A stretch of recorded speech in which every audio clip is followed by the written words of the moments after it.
नमस्कार दोस्तों, अनकही अनसुनी वाल्मीकि रामायण में आपका स्वागत है। दोस्तों, इस एपिसोड में हम आपको सुनाते हैं रामायण से जुड़ी कुछ ऐसी बातें जो हमारे सुनने में नहीं आई है और ना ही किसी ने हमें बताई है। ऐसी ही जो रोचक बातें हैं, जो कहानियां हैं, जो वाल्मीकि रामायण में बताई गई है, उसे ही हम आपको बताते हैं। और यह सभी बातें हम जानते हैं गुजरात के प्रसिद्ध ज्योतिष एवं धर्म के बड़े ज्ञाता ज्योतिषी चेतन पटेल से। जैसा कि हमने सुना, मारीच ने रावण के कहने पर स्वर्ण मृग का रूप धारण किया है और सीता जी के कहने पर श्री राम उसे लाने के लिए उसके पीछे गए हैं। आज आगे चेतन जी से जानते हैं कि पंचवटी के उस आश्रम में देवी सीता को अकेली छोड़कर भगवान श्री राम के पीछे किस मजबूरी में लक्ष्मण जी को भी जाना पड़ा, और जाते जाते उन्होंने देवी सीता से क्या कहा था, और लक्ष्मण जी को गया हुआ देखकर रावण कैसे सीता जी के पास पहुंच गया था। देवी सीता के बार बार कहने पर लक्ष्मण जी न चाहते हुए भी देवी सीता को उस आश्रम पर अकेली छोड़कर श्री राम के पास चल दिए। जाते जाते लक्ष्मण जी ने देवी सीता को विनती की थी कि आप किसी भी हालत में इस आश्रम के बाहर मत आइएगा और किसी अन्य अपरिचित से किसी भी तरह का वार्तालाप भी मत कीजिएगा। लक्ष्मण जी इस प्रकार देवी सीता को कहकर हाथ जोड़कर वहां से चल दिए थे। लक्ष्मण जी के जाने के पश्चात दूर खड़े हुए रावण सब कुछ देख रहे थे। उसको मौका मिल ही गया देवी सीता का अपहरण करने का। राक्षस रावण मायावी था। उसने अपनी माया रची और एक साधु का वेश बना लिया।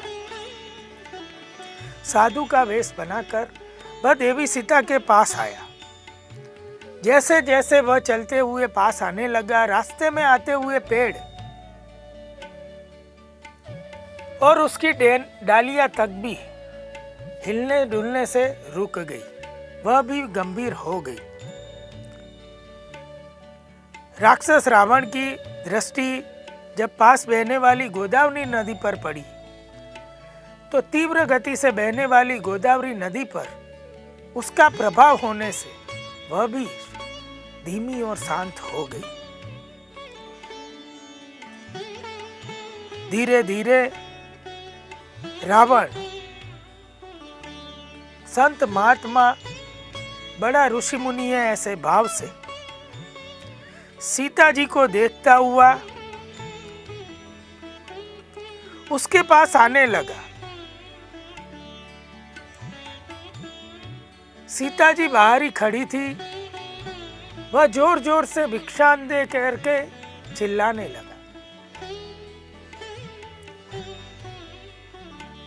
सदा ही गुरु तपस्वी मुनियों का आदर करने वाली सीता जी अपने शिष्टाचार से दूर से ही हाथ जोड़कर उन्हें कहने लगी, महात्मा आप जो भी है थोड़ा विश्राम कीजिए, मेरे पति और देवर को आने दीजिए, उसके पश्चात मैं आपका स्वागत कर पाऊंगी। बस इतना मौका मिलते ही रावण तुरंत ही बोल पड़ा, कल्याणमय देवी, बताओ तुम कौन हो और किसकी भार्या हो और कहां से आकर इस घोर वन में रह रही हो, और इस निर्जन वन में नरभक्षी राक्षसों का आना जाना है, यहाँ तुम अकेली कैसे यहाँ रुकी हुई हो। बस ये वार्तालाप शुरू हुआ। तभी सीता जी ने मन में सोचा कि ब्राह्मण अतिथि है, इनकी बात का उत्तर यदि नहीं दिया तो वे क्रोधित व नाराज हो जाएंगे। इसीलिए उन्होंने अपना परिचय देना प्रारंभ किया। देवी सीता ने ब्राह्मण रूपी उस रावण से कहा, मिथिला नरेश महात्मा जनक की मैं पुत्री हूं। अवध नरेश रामचंद्र जी की मैं रानी हूं, मेरा नाम सीता है। विवाह के 12 वर्ष बाद श्री राम जी का युवराज पद पर अभिषेक होने वाला था। उसी समय मेरी सास ने मेरे ससुर दशरथ जी से 2 वर मांगे थे। एक वर में उन्होंने अपने पुत्र भरत के लिए राज्याभिषेक मांगा और एक वर में मेरे पति के लिए 14 वर्ष का वनवास मांगा। अतः मेरे पति अपने पिता के वचन का मान रखने के लिए 14 वर्ष के लिए राज्य को त्याग कर यहाँ वन में निवास करते हैं। साथ ही मैं और उनके अनुज लक्ष्मण जी भी उनके पीछे पीछे चले आए हैं। इस प्रकार मेरे और उनके छोटे भाई लक्ष्मण जी के साथ श्री राम जी तपस्वी का वेश धारण करके जटा बनाकर यहाँ ठहरे हुए हैं। आप 2 घड़ी विश्राम कीजिए, अभी ही वे आते होंगे। आप ब्राह्मण हैं, आपका हम स्वागत करेंगे। अब आप अपना कुल और गोत्र का ठीक ठीक परिचय मुझे भी दीजिए और बताइए कि आप अकेले इस दंडकारण्य वन में किस लिए विचरते हैं। देवी सीता के इस प्रकार पूछने पर मायावी रूप धारण किया हुआ राक्षस रावण अत्यंत कठोर शब्द में उत्तर देता है। सीते, जिस नाम से देवता, असुर, मनुष्य, गंधर्व, राक्षस व तीनों लोग थर्राते हैं, मैं वही राक्षसों का राजा रावण हूं। मेरी राजधानी का नाम लंका है। वह समुद्र के बीच में एक पर्वत के शिखर पर बसी है। तुम्हें देखकर अब मेरा मन अपनी स्त्रियों की ओर नहीं जाता है। अभी तुम उन सभी में मेरी पटरानी बनो। सीते, लंका में मेरे साथ रहकर तुम नाना प्रकार के वनों में विचरण करोगी, सब प्रकार के आभूषणों से विभूषित रहोगी और 5000 दासियां सदा तुम्हारी सेवा में रहेगी। रावण के ऐसा कहने पर देवी सीता तुरंत ही कुपित हो गई थी और रावण का तिरस्कार करती हुई बोली, मेरे पति श्री राम महापर्वत के समान अविचल है, इंद्र के तुल्य पराक्रमी है और महासागर के समान प्रशांत है। उन्हें कोई विशुद्ध नहीं कर सकता है।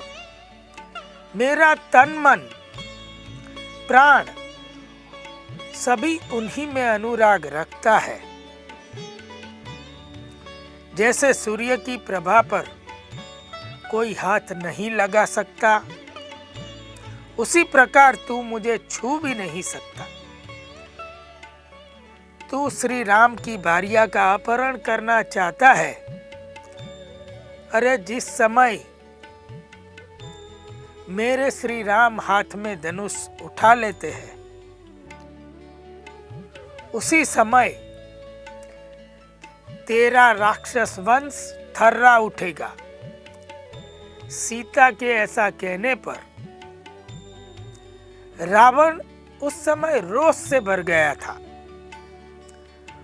और कठोर वाणी में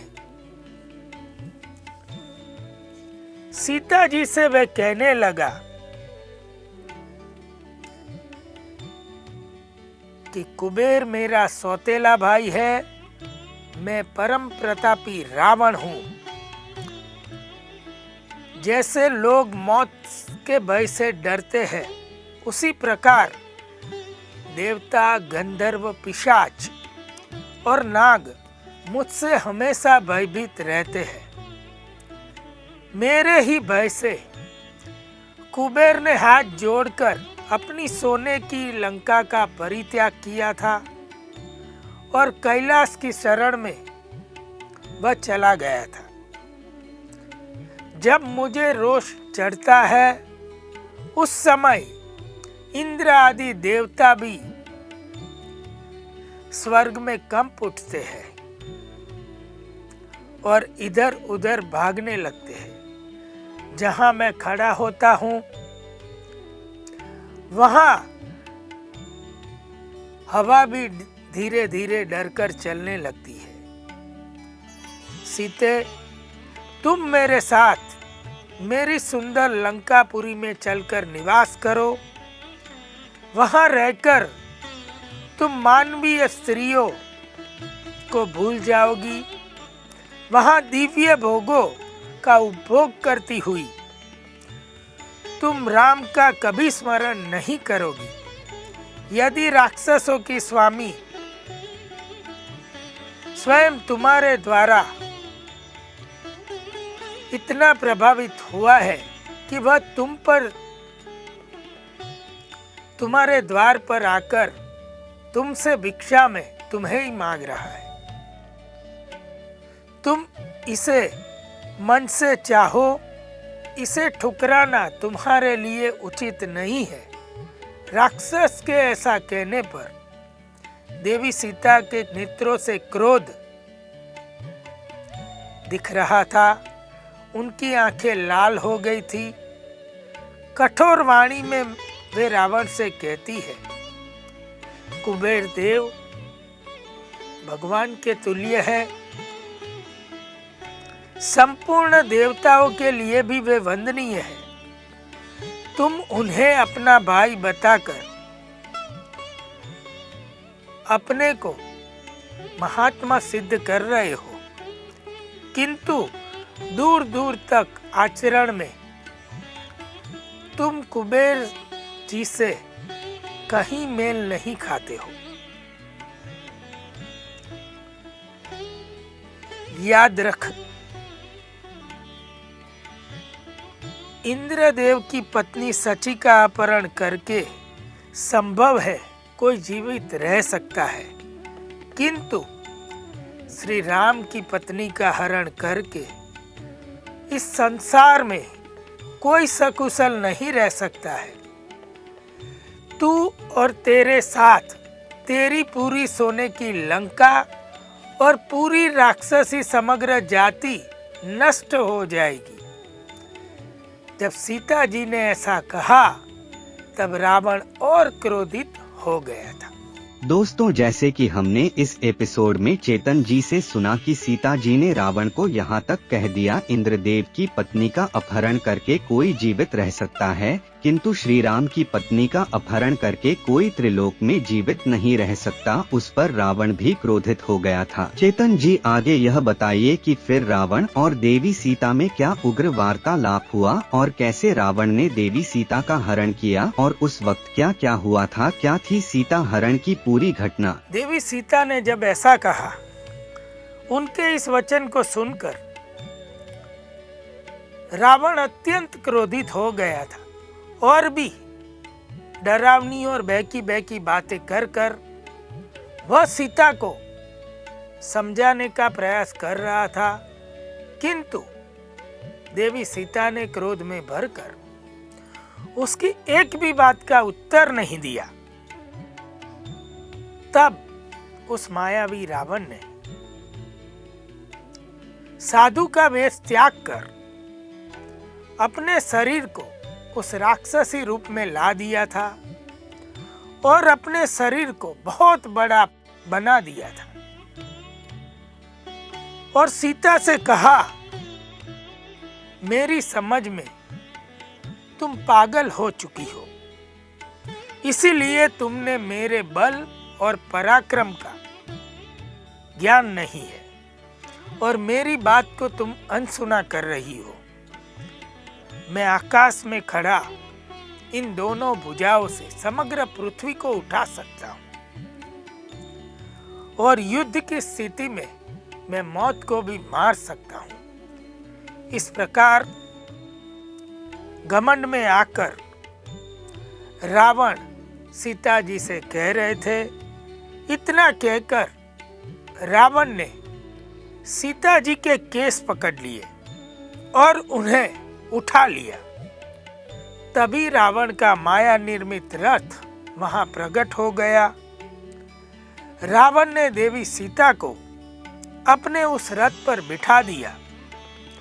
रावण द्वारा पकड़ी गई देवी सीता दुख से व्याकुल होकर छटपटाने लगी। दुखी होकर देवी सीता हे राम कहकर उनको पुकारने लगी। तब तक रावण उन्हें लेकर आकाश में उड़ चला।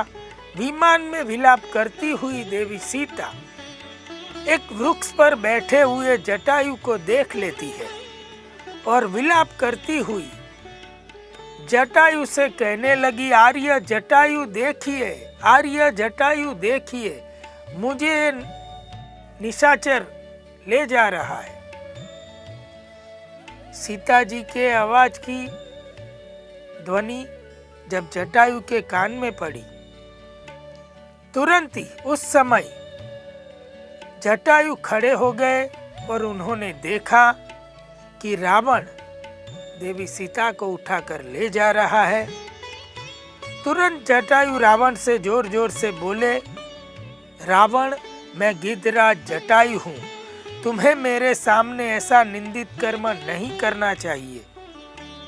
तुम क्या कर रहे हो वह तुम्हें ज्ञान नहीं है। देवी सीता श्री राम की भार्या है। श्री राम संपूर्ण जगत के स्वामी हैं। उन्हीं की धर्मपत्नी का तुम ऐसे हर कर अनादर कर रहे हो। तुम अपने धर्म में स्थित रहो, अन्यथा तुम्हारा नामो निशान नहीं रहेगा।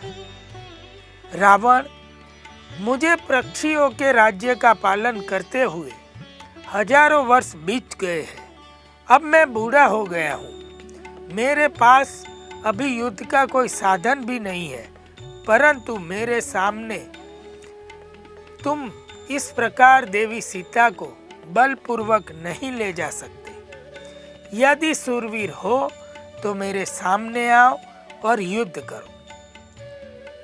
यह कहकर विशालकाय जटायु उड़ता हुआ आकाश में रावण के रथ के पास पहुंच गया और रावण के रथ को हतप्रत करने के लिए उसने अपने पंख फड़फड़ाए। रोकने की कोशिश की रावण को, किंतु रावण और तेजी से अपने रथ को चलाने लगा। तब जटायु ने रावण पर आक्रमण किया। तभी रावण ने अपने धनुष से अनेक बाण छोड़कर जटायु को घायल किया। तभी मानो दो पंखधारी जटायु युद्ध के लिए फिर भी रावण के ऊपर टूट पड़े और रावण और जटायु का एक दूसरे का आमना सामने वाला युद्ध चलता रहा। कभी कभी जटायु रावण के पास आकर अपने तीखे नाखों से रावण को लोलुवान करते रहते थे। रावण के शरीर पे भी घाव देते रहते थे। तब घायल रावण ने अपने तीखे भयंकर बाणों से जटायु की पंखों को घायल कर दिया था। फिर भी जटायु हिम्मत नहीं हारे और देवी सीता के नेत्रों से बहती देवी सीता को रुदन करती देख और क्रोधित हो गए थे और उन्होंने रावण के धनुष को ही तोड़ दिया उन्होंने रावण के रथ को खींच रहे गधों को मार दिया और रावण के रथ को भी कई जगह से तोड़ दिया, छिन्न भिन्न कर दिया। रावण ने दूसरा धनुष उठा लिया और जटायु पर वो अपना तीरों से वार करने लगे। जटायु और क्रोधित हो गए और रावण का दूसरा धनुष भी उसने तोड़ दिया और अत्यंत क्रोधित होकर जटायु ने रावण के उस रथ को तितर बितर कर पूरा छिन्न भिन्न कर दिया, तोड़ दिया। तब रावण उस रथ से गिरने लगा। उसने देवी सीता को अपने हाथ में ले लिया और लेकर वह पृथ्वी पर धड़ाम से गिर गया। जटायु भी नीचे उतर आए। जटायु बूढ़े थे, हजारों वर्ष की उनकी आयु थी। इतना युद्ध कर कर वे थोड़े थक गए थे। उसी बात का लाभ उठाते हुए रावण ने कुछ चीजों से प्रहार करते हुए जटायु को और ईजा पहुंचाई। जब जटायु संवरने लगे तभी एकाएक रावण अपनी मायावी शक्ति जुटाकर देवी सीता को अपने हाथ में लेकर उड़ने लगा। शस्त्रों में केवल उसके पास सिर्फ एक तलवार ही बची थी और वह सीता जी को लेकर उड़ने लगा। जब जटायु ने रावण को उड़ते आकाश में देखा तब उन्होंने भी अपनी पांखों को संकेल कर इतना घायल होते हुए भी फिर से सीता जी को बचाने के लिए आकाश में अपनी उड़ान भर ली। दोस्तों, जैसे कि हमने सुना कि पक्षीराज जटायु ने रावण से देवी सीता को बचाने के लिए बहुत प्रयास किया और वे काफी घायल भी हुए, किंतु फिर से रावण सीता जी को लेकर उड़ चला जब जटायु ने उनका पीछा किया। फिर आगे क्या हुआ वह सब हम जानेंगे अगले एपिसोड में। तब तक के लिए हमें आज्ञा दीजिए। नमस्कार।